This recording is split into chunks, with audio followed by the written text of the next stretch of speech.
peut-être des éléments dont on a su, parce que le dictionnaire économique n'est pas le même dictionnaire français, Larousse que nous avons tous chez nous et que nous utilisons au quotidien. Vous savez que dans le langage économique, il y a des termes qu'on utilise pour pouvoir nous berner facilement.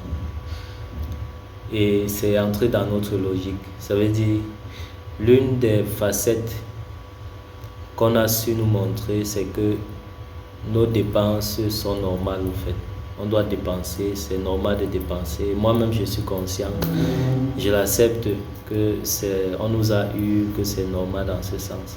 On n'y peut rien. Sauf que tout le monde dépense.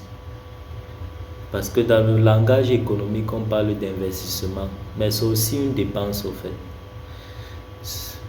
Maintenant, on a voulu changer le langage pour que les gens croient que l'investissement, c'est prendre un risque qui peut faire en sorte qu'on soit perdant.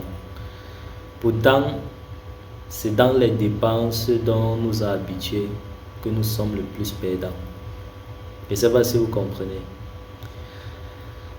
Dans le dictionnaire économique,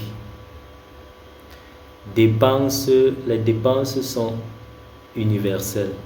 Ça veut dire que tout le monde dépense, le riche comme le pauvre. Tout ce qui fait la différence, c'est la manière dont on dépense cet argent. De façon simple, c'est pour dire quoi? La signification d'abord de dépense, parce que dépense n'entre même pas dans le dictionnaire de l'économie. C'est un dictionnaire qu'on a mis dans la housse de l'école pour nous faire comprendre que c'est le fait de sortir de l'argent pour acheter un produit ou un service. Mais la définition sur le plan économique de dépense, c'est dépendre. Bon, D-E-P-E-N-E signifie dépendre et S-E signifie système économique. Bon, dépense vient du contexte dépendre d'un système économique.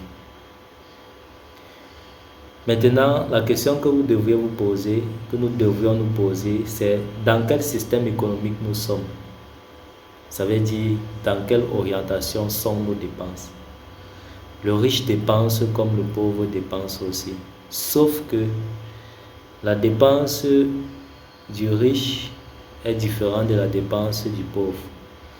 Dans le sens où, si on va entrer dans le contexte de la définition propre et clé du mot dépense, le pauvre dépense, c'est-à-dire dépend d'un système économique qui l'appauvrit.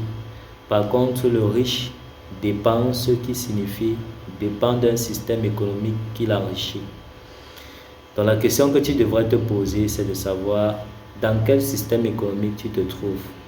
Est-ce que tu es dans un système économique, tu dépends d'un système économique qui t'enrichit, ou bien tu dépends d'un système économique qui t'appauvrit? Et malheureusement, 95% de la population dépense, c'est-à-dire dépendent d'un système économique qui les appauvrisse. Par contre, les riches dépendent d'un système économique qui les enrichisse. Voilà la signification typique et clé du mot dépense. Bon, à faire investissement, on a voulu créer ça juste pour pouvoir montrer une certaine différence. Mais au fait, investissement, dépense, c'est la même chose. Sauf que, parce que dans l'investissement, tu dépends d'un système économique. Sauf que cette dépendance-là de ce système économique vise à t'enrichir. Parce que nous sommes tous interdépendants. Nous dépendons tous de l'autre. Bon, il n'y a pas un investissement qui ne fait pas en sorte que tu ne dépends de personne. Donc, c'est la raison pour laquelle tu dois savoir aujourd'hui quelle est l'orientation de tes dépenses. Est-ce que dans le dictionnaire économique de tes dépenses, est-ce que ça vise à t'appauvrir ou est-ce que ça vise à t'enrichir? Voilà le mot-clé.